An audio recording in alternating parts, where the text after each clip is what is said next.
ಮುಖ್ಯಮಂತ್ರಿ ಸಿದ್ದರಾಮಯ್ಯ ಅವರು ವೇದಿಕೆಯಲ್ಲಿ ನಿಂತು ನಿರೂಪಕಿಯೊಬ್ಬರನ್ನ ನೋಡಿದ್ದು ಈ ಹಿಂದೆ ಸಿಕ್ಕಾಪಟ್ಟೆ ವೈರಲ್ ಆಗಿತ್ತು.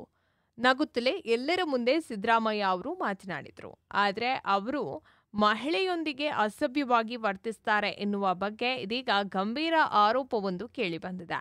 ಸಿಎಂ ಸಿದ್ದರಾಮಯ್ಯ ಅವರು ಮಹಿಳೆಯರು ಹಾಗೂ ಮಹಿಳಾ ಪತ್ರಕರ್ತರ ಜೊತೆ ಕೆಟ್ಟದಾಗಿ ವರ್ತಿಸ್ತಾರೆ ಅಂತ ವಾಗ್ಮಿ ನಜಿಯಾ ಖಾನ್ ಅವರು ಹೇಳಿದ್ದಾರೆ. ಅಷ್ಟೇ ಅಲ್ಲದೆ ಯಾರ ಬಳಿ ಈ ರೀತಿ ವರ್ತಿಸಿದ್ದಾರೆ ಎನ್ನುವ ಲಿಸ್ಟ್ ಇದೆ ಅಂತಲೂ ಅವರು ಹೇಳಿದ್ದಾರೆ. ಇನ್ನು ಸಿಎಂ ಸಿದ್ದರಾಮಯ್ಯ ಮಹಿಳೆಯರ ಜೊತೆಗೆ ಅಸಭ್ಯವಾಗಿ ವರ್ತಿಸ್ತಾರೆ.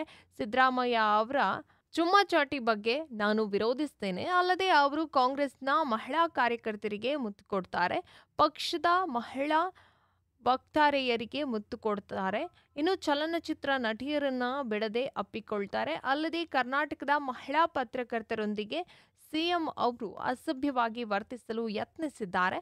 ಮಹಿಳಾ ಪತ್ರಕರ್ತರೊಂದಿಗೆ ಚುಮ್ಮಾಚಾಟಿ ಮಾಡೋದಕ್ಕೆ ಟ್ರೈ ಮಾಡಿದ್ದಾರೆ. ಮುಖ್ಯಮಂತ್ರಿ ಸಿದ್ದರಾಮಯ್ಯ ಅವರ ಬಗ್ಗೆ ಗಂಭೀರವಾದ ಆರೋಪವನ್ನ ಮಾಡ್ತಾ ಇರುವಂತ ನಜಿಯಾ ಖಾನ್ ಅವರು ಸಿಎಂ ಯಾರ ಬಳಿ ಎಲ್ಲ ಈ ರೀತಿಯಾಗಿ ವರ್ತಿಸಿದ್ದಾರೆ ಅಂತ ನನಗೆ ಗೊತ್ತಿದೆ. ನನ್ನ ಬಳಿ ಸಿಎಂ ಸಿದ್ದರಾಮಯ್ಯ ಅವರಿಂದ ನೊಂದಿರುವಂತ ಮಹಿಳಾ ಪತ್ರಕರ್ತೆಯರ ಲಿಸ್ಟ್ ಕೂಡ ಇದೆ ಎಂದು ಅವರು ಹೇಳಿದ್ದಾರೆ.